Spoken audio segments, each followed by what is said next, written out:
Every weekday morning, before the sun rose over the mountains of Jackson, Wyoming, one yellow school bus quietly rolled through the empty streets. Behind the wheel sat Thomas Carter, 52 years old. For 24 years, Thomas had driven the same route. He wasn't famous, he wasn't rich. Most people barely noticed him, but 42 children trusted him with their lives every single morning. Thomas knew every student's name. He remembered birthdays. He knew which child needed extra encouragement before a math test and which one quietly cried on Mondays because their parents were getting divorced. To the children, he wasn't just a bus driver. He was the first smile they saw every morning. Every afternoon, he made sure every child walked safely to their front door before pulling away.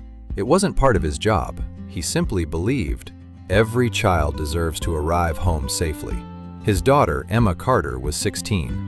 She often joked that her father treated every student like family. Thomas would simply smile. When parents place their children on my bus, they trust me with the most precious thing they have. That trust is something you never take for granted.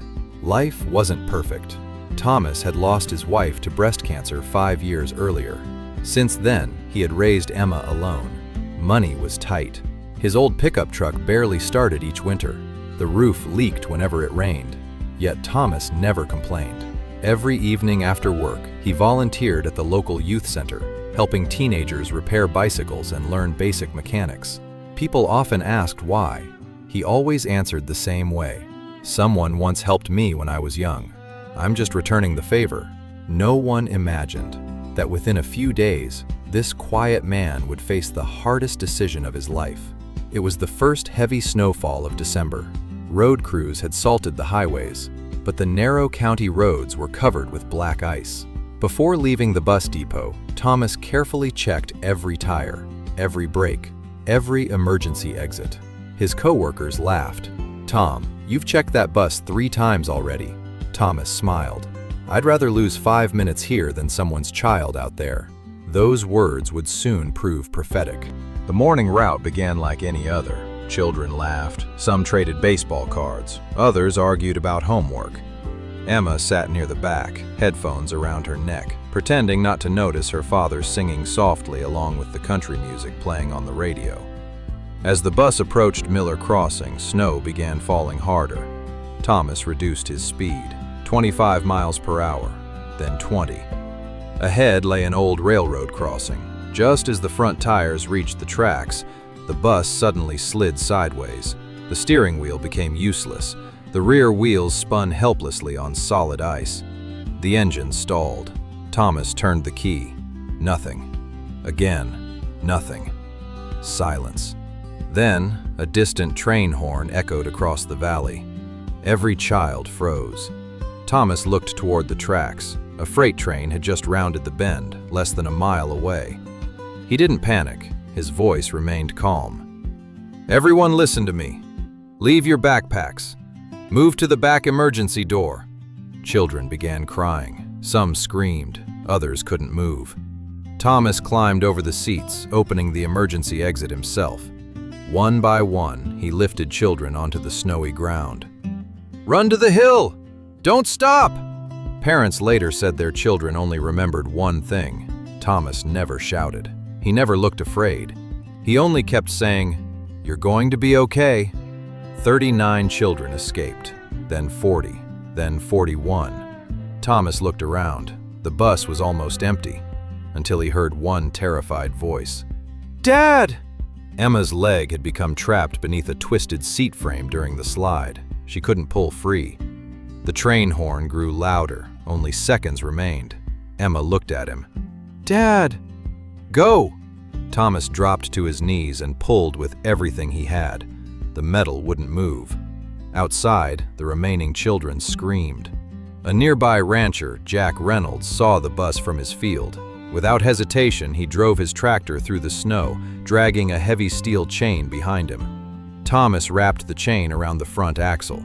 Jack accelerated. The tractor strained. The chain tightened. The bus moved, only inches at first. Then, with one violent jerk, it slid clear of the tracks.